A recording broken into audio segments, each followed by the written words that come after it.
Well, hello, good evening. Welcome to Sports Today. The last semi-final, the second semi-final of Euro 2020 to decide who's going to play the final alongside Italy there. England taking on Denmark. Is it coming home for England? Denmark have, of course, been sensational after that first match, but we all know by now what happened to Christian Eriksen and that after the defeat and how they have clawed back and are now looking super dangerous even against an informed England on the rampage. Of course, I have with me to discuss tonight's semi-final with me, Chinmoy Chirag and Sean. It's been a very spicy build-up to this contest, gentlemen. I'll start with you, Chirag. Of course, we've been talking about this game. Chirag has been very passionate about his views on England football. Shuman, of course, loves the English, the Three Lions. But first of all, just this build-up. The English media and the Danish media. There's been a lot of banter. Somebody saying, we eat you for breakfast with your, with reference to Danish delicacies. England, of course, will be under pressure because I read somewhere they were planning to buy some millions of pints of beer to celebrate. This is in happy apprehension. So, what is the pressure around like in a game like this for England? It's never come home for England, the European Championship. We all know when they won the World Cup. It's been decades.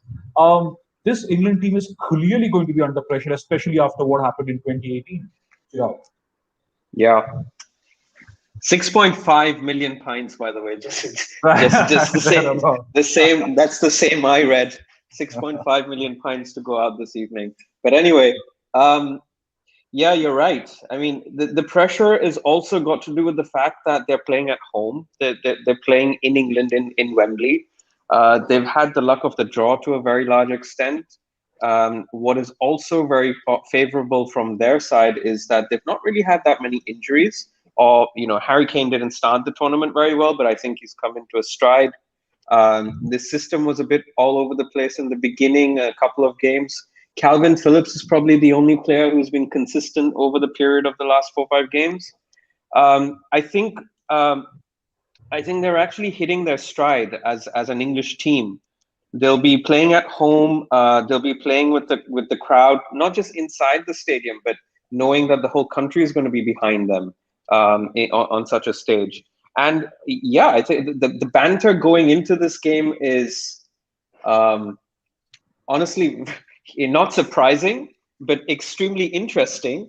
I think Kasper Schmeichel was asked, "Is it coming home?" I'm sure you would have been aware of that, and his response was, "Has it ever come home?" So he's not wrong.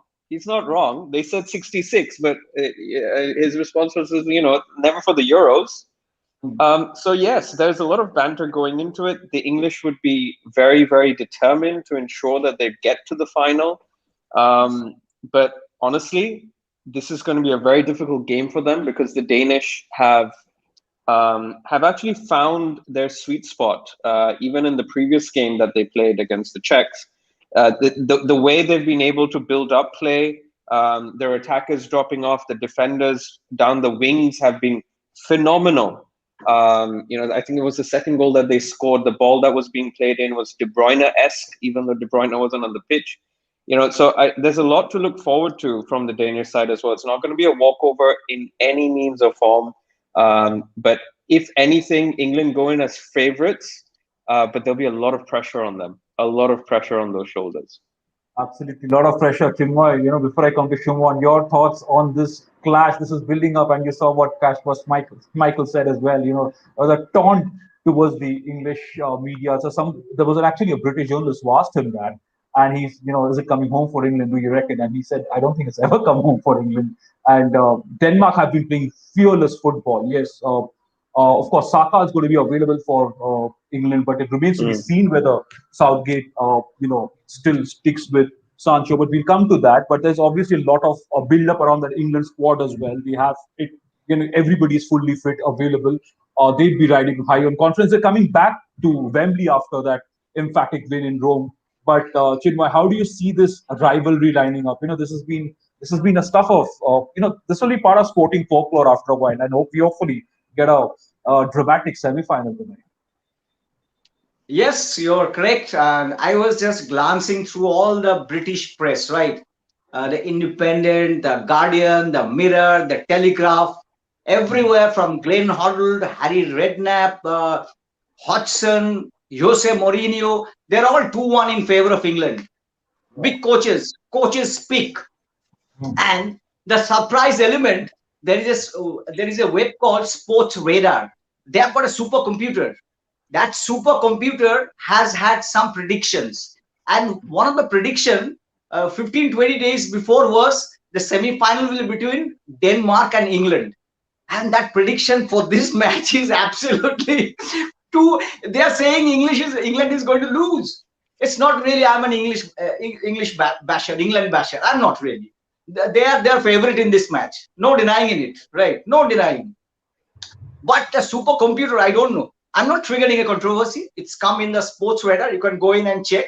The supercomputer says England is going to lose. It will be a tragic end to English aspiration of breaking the jinx, right? I don't know whether the jinx will be broken or not. But coming back to the question, Jose Mourinho says that England has got abundance of riches so far as talent goes. It says that England has a tremendous youth program. They're the winner of under 17 World Championship, winner of under 20 World Championship. So they have a tremendous youth development program. And upfront, there is no denying. Even Mourinho doesn't need to say that, right? We all know they have got Raheem Sterling, Harry Kane, who's not really.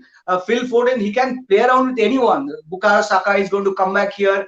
Jadon Sancho played brilliantly last match. So Grealish, now he's rooting for Grealish. Mourinho says that I love Grealish because he doesn't want to hide. He wants to be there in the pitch. There are some footballers who wants to be right there. Now, having said all these things, English press has also noted Kasper Hullmann's his attitude. He says that this man has imbibed three characters. I tell you, the Danes are physically strong, tactically very flexible, and emotionally very charged up. Now, why I say this, you go through the history of soccer, the major tournaments, there have been some precedents of very, very unexpected things happening. And no one else than the Danes, they scripted history in 1992. Yugoslavia, there was a war, and so they didn't participate. Denmark stepped in, and the same thing was repeated. I mean, they say now the history repeats. In 1992, just a scrape past the first round, one win, one draw, one they lost. Same as here. And from then on, they knocked over Netherlands and reached the final, and they beat Germany in the final. So that is one incident. One more thing happened in 2004. That was Greece. Again, We'll come back to that as well. We'll come back to that as well. But Chinmay, it is also we'll also get in a feel of the Danish challenge around England. This Euro has been very interesting in a sense because, like we were discussing last night, the four semi-finals, everybody had a story to tell, everybody had a context, and a lot of us thought that Spain were probably the better night, and you just see what happens up until less than 10 minutes to go. They equalized with about 10 minutes, and we all know what happened in the penalty shootout. That shootout will be spoken of in the times to come. But England, as good as they have been, as fearless as they have been, no, not a single goal conceded in the first five matches. They have really revolved so well around the younger players, Shumon. But and like Chinmay mentioned, the plus points around Denmark, they're emotionally charged up after that Christian Eriksen episode, and they have been fearless. They've gone ahead and played football with nothing to lose. Again, devoid of much star power. England, on the other hand, it's always very glamorous around that team. Now they're playing in Wembley. You've seen the banter, and when the media hypes you up in England, we also know what happens on the flip side. On the other side, they lose this game. Chinmoy is going to be dancing in the Sports Today studios, but the media there are going to also, they're not going to be very kind, and that's going to be double the pressure for the three lions playing at Wembley tonight. Well, Rajeshji, first of all, I'd like to say one thing and add one info actually. I mean, we all know what happened since Christian Eriksen saga happened, and then that transformed the Danish side into a different unit altogether. They looked to be determined, spirited, and more importantly, they seem to be ruthless. Fearless would be the right word, as we just mentioned before the start of the conversation as well. But UEFA has invited Christian Eriksen, his wife, and the paramedics who helped him to get fit in the big final at Wembley on Sunday. Just imagine if Denmark make it to the final. I'm sure, despite the fact that it will be played in England, the entire stadium will be chanting Christian Eriksen, and that will pump the entire Danish side up. Now coming back to the reality, this will be a very, very difficult game for Denmark. The last time when these two teams met back in the UEFA Nations League, Denmark won that game 1-0, and the scorer was Christian Eriksen back in 2020, last year. Now coming back to this game, England never lost in their last 11 games. Their second best defensive record actually, or unbeaten record in last 20 years. They are in a sensational run, haven't conceded a single goal as yet. These things will definitely pump the entire team up. The best part about this English side is that they don't have any baggage behind them. Very few players are there who had the experience of failure before. This is entirely a brand new team. No one expected England to be there in the final, except, fanatics like us. But this would be a battle between two different, contexts altogether. If England can play their natural game, if England can restrict the Danish in the first 30 minutes without conceding a goal, and if they can score a goal in the first 30 minutes, there'll be no looking back. England will take that game away. But if they cannot score in the first 30 minutes, it will be getting very, very difficult for England as well. But also, coming to how difficult it could be for England, we'll first start off with the England combination. Chirag, what do you reckon is going to happen? We just mentioned that Saka is going to be available. Will he be considered back into the squad, or will Southgate? Also Henderson, he impressed. He came over the bench scored. Or do you reckon that he'll stick with Southgate will stick with Rice and Phillips? How do you see this lineup forming up? How do you see this formation for next game? Not to take them lightly at all. Yeah, of course. Like I said, I think the game from the Danish side is down the wings. They've been very, very good in getting the wing back run behind the lines of the centre backs or the wingers of the opposition side, and the attackers like Brathwaite and those guys falling deeper, so there is space around the back, right? So in order to combat that, even though England has played 3 at the back over the last couple of games, they might go into a back 4, but honestly, I think they'll continue playing 3-4-3. Saka will probably come back to try and avoid that whole wing back issue that the Danish might have. I agree with one thing in terms of Schumann. The first half an hour is going to be extremely, extremely important. But I also have a feeling that even if the Danish go 2 goals up in half an hour, the English have enough firepower on the bench to come back, and within the last 1 hour of the game, really, really strike them.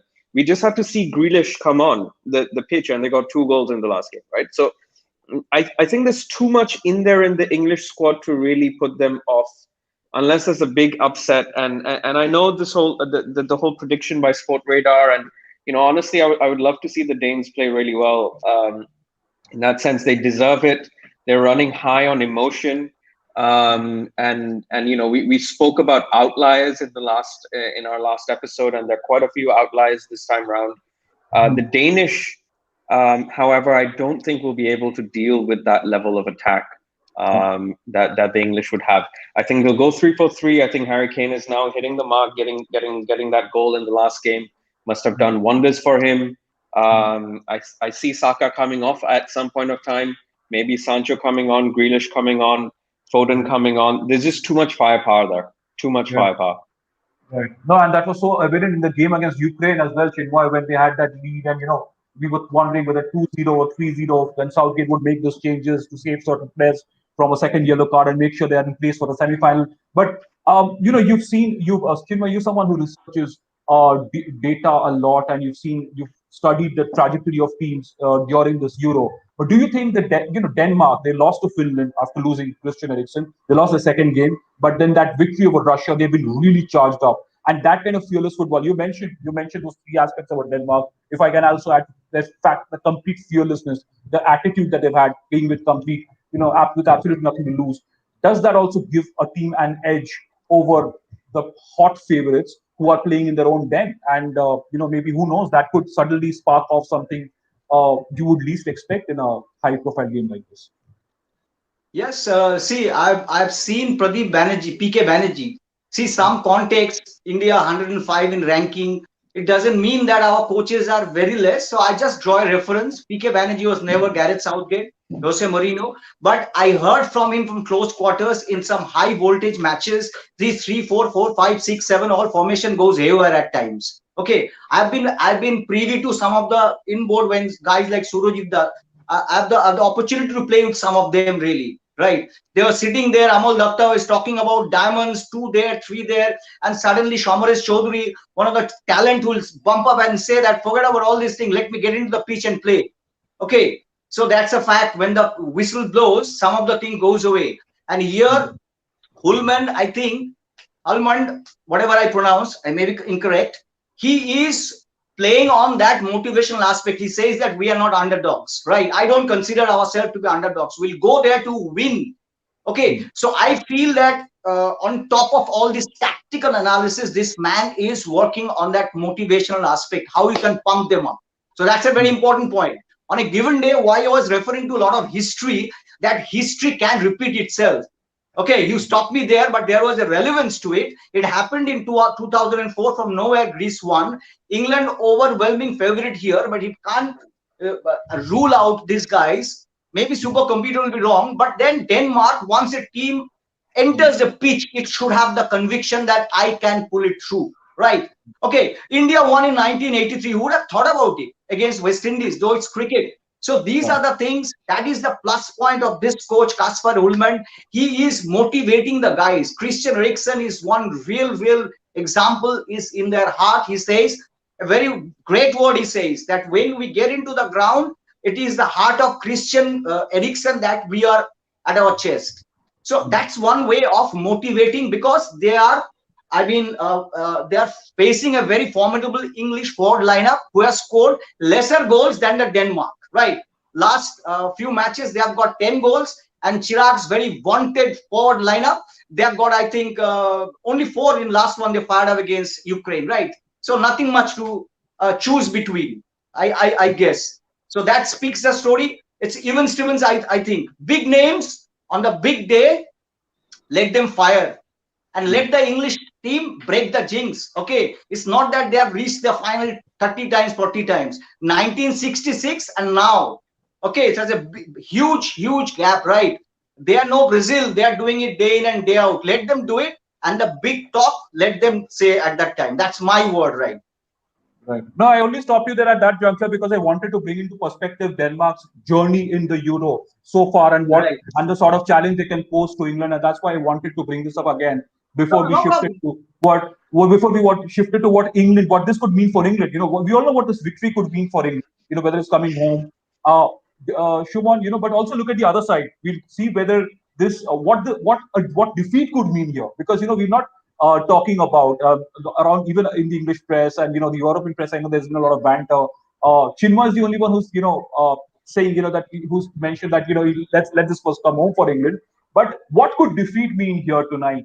Does this mean, because of the attitude of the English fans, the English media, and the pressure that the English FA could be under? Will this mean, despite all the good work that they have done leading up to the Euro so far, could they go back a few years and completely destabilize the team? Do you see Southgate losing his job? Do you see pressure around a lot of the England footballers as well after just losing one gap after a sensational performance to the tournament? Do you see that happen?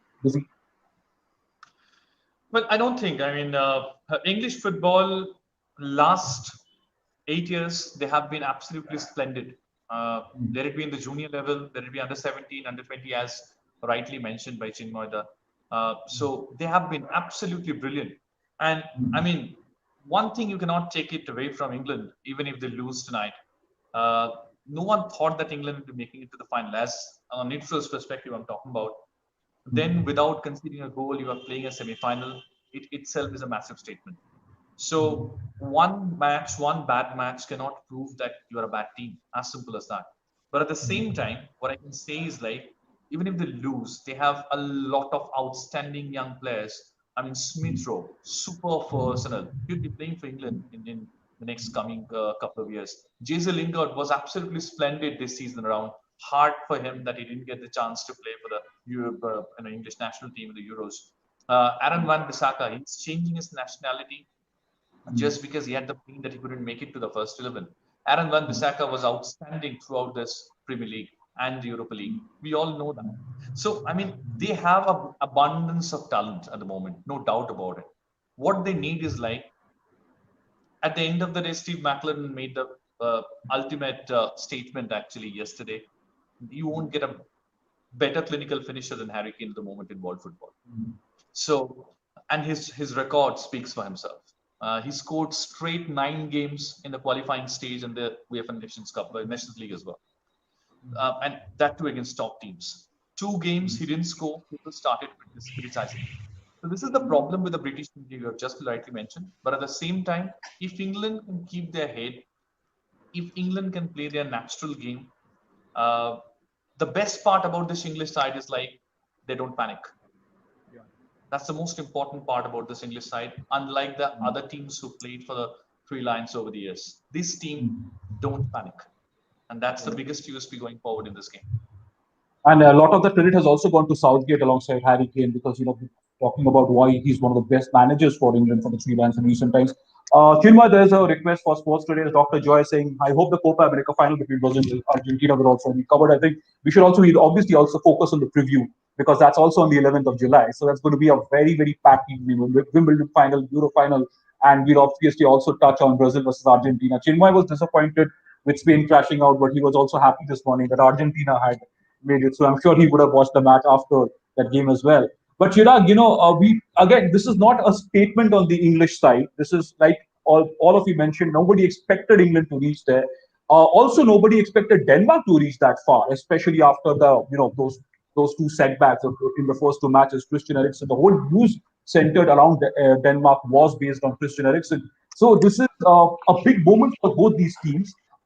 Again, I'll just come back. I want to just reinforce this fact, and I want to figure out which team do you think will be under more pressure? Because again, before the semifinals, nobody expected them to get here before around the group stages. Here they are, fighting for a place in the final. England banking on very, very young players, young stars of the future, around a very efficient manager. Denmark charged up, fearless, despite missing out on their biggest star, their most recognizable star. Which team would you reckon would be under more pressure? Just because England playing at home? England by far, by far.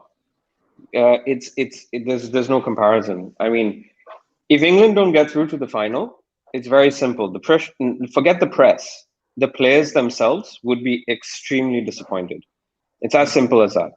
Chinmoy said that about the attacking quality, and when I mentioned about England and their ability, and they haven't scored as much as the Danish. But if I can draw a parallel with the Indian cricket team since 2011, we've reached the semi-final a couple of times, quarters in the World Cups, and we played reasonably well. And everyone would say India's had a very, very good squad, probably the best squad over the course of the last 10 years. We still haven't won it since 2011. We haven't won it. Even though they've got that level of firepower, right? It's on the day. It's on that game. The Danish have scored more goals, fair enough. But the English have more firepower. That was my point. And I stand by it. And even for this game, again, drawing parallel with the Indian cricket team in the semis in Manchester, how they played against New Zealand, it was their game to lose, which they lost. And I think a big part of it might have been pressure and how things transpired in that game as well. However, in this particular scenario, in terms of pressure, the English are going to be under far more pressure than the Danish. Yes, they've gone to the semis in 2018 as well, in the World Cup. They are in the semis for this Euros. They'll probably play well next year again in the World Cup as well because they've got a good squad. But the one thing that I agree with, which is different for the English side as yesteryear, is they can take on pressure. I think the level of football that these guys are playing day in, day out in the Premier League, because the Premier League's probably the best league in the world right now, sees them taking on pressure. You would have previously wouldn't have seen a player from Aston Villa, from West Ham starting in the starting 11 for the English side. That's because the gap between the top 6 or 7 teams versus the remaining 13 teams, there isn't such a big gap. You know, playing Stoke away on Wednesday evening or Thursday evening is as difficult as playing United at home in Old Trafford in this day and age. So that adds a lot of their abilities on the pitch. You know, they could be 85 minutes down, trailing 2-1, but the English have enough firepower to then bring it round and take it into extra time. That is my point in terms of that. I think they will be under a lot of pressure. They will be very careful about how things pan out in terms of they know the backlash they're going to get if they don't get through. You know, this whole it's coming home thing is going to put a lot of pressure on them even getting into it. But I think they can deal with that pressure, which is why I'm rooting for them to get through to the final. The story in the final, however, is something else. We'll talk about that. If it does get to that stage, of course, it will depend on English nerves and the pressure. Chinmay, two aspects there. If it gets to extra time, and since Chirag has mentioned extra time, now I'll be wary. Maybe that will happen again. It's already happened once in the semi-final. Once, if it gets there, do you reckon England have that edge because of their experience and because they are so aware of what is riding on it? Also for Denmark, on the other side, they also have a few of their players who have played with these English players in the in the Premier League. So they have a very, very ardent and good knowledge inside view of that squad. They're not complete strangers when it comes to this English mix and formation. If you compare the two teams, England is absolutely favorite. It is a 70-30 scenario. Now, the coach, both the sides knows it very well. Now, this 30%, right? The whole thing about a favorite and an underdog is that if the underdog can capitalize on that 30% margin, England is a favorite, overwhelming favorite here, 70%. The weight they have got, the quality of players they have got. But that's what I was talking about, the history. It is upsetting the apple cart. Now, the Danes high on motivation and they run. They're physically very strong. Now, you are saying about the extra time. Okay, extra time, whenever we have been in this, I think it's gone for the shootout. Is it Chirag? No, only Italy has got in the extra time one, right? So most of them got for the shootout. My take is that the Danes are physically strong. They can hold on to it, but England has got better firepower up front. They can score. So if it goes into the extra time, I would suggest that it will go for the shootout, right? It will go for the shootout. That's my way of thinking. But I feel that the match will end before, because this is what I feel. It can go either way, right? It can go either way, but 70% I think in favor of England. And there is a saying, now or never. So when is England going to do? It's time now. So many years. So let them do it now. If not now, then when? Rajesh, you talk about putting pressure. Look, Chinmay has already started putting pressure on us. Listen, Chinmay has been putting pressure on England from Calcutta as the English people. There's like sweetly baking around the England team, and Chinmay has added to his pulse. Now, secretly, we all know where his loyalties lie. I mean, I think maybe his interest on the Euro is also over now that Spain are out, but I'm sure he'd like to see Denmark go. So I had predicted Italy versus Denmark, and that is still pretty open out in the park. Shalini Balagopal. Yes, you said. So that's still open. We'll see what happens tonight. But that's I know that I'm going against the tide, but even going against the tide, Shuman, there's obviously a lot of support for England. Shalini Balagopal saying 4-2 England. But do you see a high-scoring game there? You had predicted rightly to an extent that it was going to be a low-scoring game, and that's what it was yesterday before the penalty shootout. Nothing again in extra time. But how do you see this game panning out? If whoever wins, do you see a pretty high-scoring, high-voltage game unfolding there at Wembley? High possibility, no doubt about it, because with the way England played the quarterfinals, they'd be high on confidence, rather booming in confidence, no doubt about it. One thing I'd like to add, I mean, like I said yesterday, the reason why I wanted Italy to be there in the final, likewise, I want England to be there in the final as well. It's not just about, with every due credit to Denmark with the way they have played so far in this competition, but if Italy plays in the final against England, it would be rivalry between two great traditions of European football and world football, and there will be a class to watch. I mean, we all know like this Denmark side, they might not perform like this in the forthcoming World Cup, but these big teams who have been serving new philosophies to world football over the years, if they play in a final, it somehow creates a different atmosphere altogether, especially in top tournaments, major tournaments like this. So it's more of pride, a battle of pride, which would be there in the final on Sunday at Wembley. But at the same time, I must give a lot of credit to Denmark with the way they have played. As I mentioned the other day as well, they are just showing glimpses of what Iceland did in the last Euros. So making it to the semi-finals, fantastic stuff. But going ahead to the final, I firmly believe like England versus Italy would be a crowd puller, and Brazil versus Argentina the other way around at the Copa. England versus Italy over here.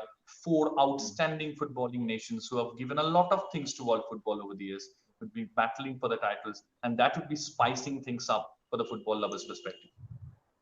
No, and that's why also the Euro I thought has been more balanced this time, this tournament, because you've seen the top tier and the bottom tier really competing. And with Copa America, you've seen Argentina and Brazil really dominate right through the stages, with of course challenges from other teams as well. But I think that's been the difference, and that's why I feel that probably European football at the moment is a little better balanced in that sense. And of course, the fact that we've had so many world champions. So, from Europe from 2006 onward. John Bright makes a very interesting point. Before I go to you, gentlemen, for the prediction tonight, Chirag, he has this question for you specifically, and I know we were all talking about it before this show, before this broadcast went on air. Do you think Italy had their worst match last night in the tournament, or was it probably Spain were really at their best and their creativity was at a different level altogether? It was really down to chances. They created much more chances. They dominated with possession, but at the end of the day, maybe the rub of the green just didn't go Spain's way, of course. You think on those lines as well, sir? Yeah, I mean, I do agree upon the fact that the Italians probably were pulled apart a bit more than usual yesterday.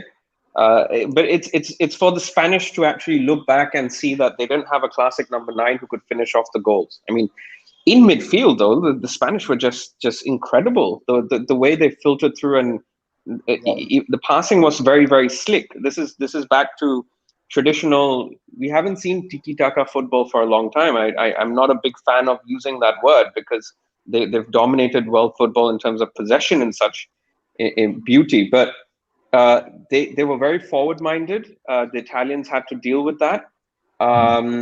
But yeah, so I think the Spanish would look back and think that this was a very good tournament for them. They need to ensure that going into the World Cup, they sort out their front three, especially the front man syndrome that we have now. Not that Morata's had a bad tournament or the others as well, but I think that's one element that they'll need to look at. Italy, however, would remember that they probably didn't perform at their best, but they got through, and that is the most important thing. When you're not playing at your best and you're still grinding results, that's when you know that you've got a strong enough depth in your squad, emotionally and mentally, where you can push through in tournaments. Watching Chiellini right before the penalties with Jordi Alba laughing and smiling wins you a game. Simple as that. That's when the penalties were won.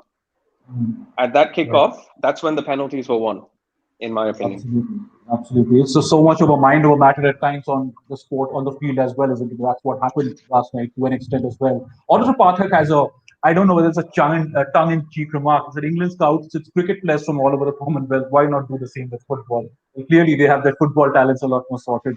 But I'll go with predictions. Chinmoy, unless you want to make a point, I'll go with predictions. And I'll start with Chinmoy because he will have two predictions, I'm sure. What your head says and what your heart says. Chinmoy, we'll go with both. I'll say last. Worst predictor. Worst. No. You do the prediction for me. Huh? What? Sorry, what? I'm the worst predictor. Today you do the prediction on my behalf. Anything I say goes wrong. Whatever I say is wrong. We'll come to Shuman. Then. Your prediction. You've been a very successful predictor on. Right. Absolutely. Yeah. 2-1 or 3-0 in favor of England. Okay. 2-1, 3-0. So that's going to be a high scoring game if that happens. 3-0 to England over Denmark tonight. Chirag, you got that bang on last night.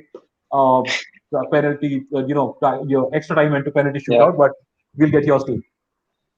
I think 3-1 to England. It might go into extra time. If it goes to penalties for any reason, then I think the Danish are going to win it. Okay. If the game goes to penalties, it's Denmark. Okay. Penalty shootout, add additional pressure on England. Chirag thinks he'll probably build under pressure. But I think they'll probably, Yeah, I I also think they've think probably England- seen it before. Yeah. Yeah, I also think England is going to win today. That's what Okay. I think. I don't know the goals and all. England will win. But head versus heart. Head versus heart. Is that your head and heart speaking together? Head says England, heart says Denmark. Heart says Denmark. Because, so that's what I wanted to get out. Christian Eriksen. I'm also wearing the heart of Christian Eriksen. That's why my heart says Denmark. Well said. Well said. His heart is beating for Denmark. His heart Interesting. Had it been Spain versus Denmark. then we still know he's been ardently around Spain, and I wanted to see Italy in the final somehow. Well, we'll see if Denmark, it's really outright favorites. England have been outright favorites, and they have been so dominant. We'll see whether they concede their first goal of the tournament, and what happens in the first 25-30 minutes. That's going to be crucial in the context of this game. Whether it's extra time, whether it goes to penalty shootout, is promising to be a pretty enterprising game. Thank you so much, gentlemen. As usual, whether it's going to be Italy versus Denmark, Italy versus England in the final on Sunday, we will of course keep a track of that. And of course, we'll also bring updates from Copa America as we build up to that tournament, as also the Wimbledon, which is heading towards its business head with both the men's and the women's singles. Thank you so much for joining us. Do subscribe to Sports Today and keep supporting this platform. Have a very safe and good evening.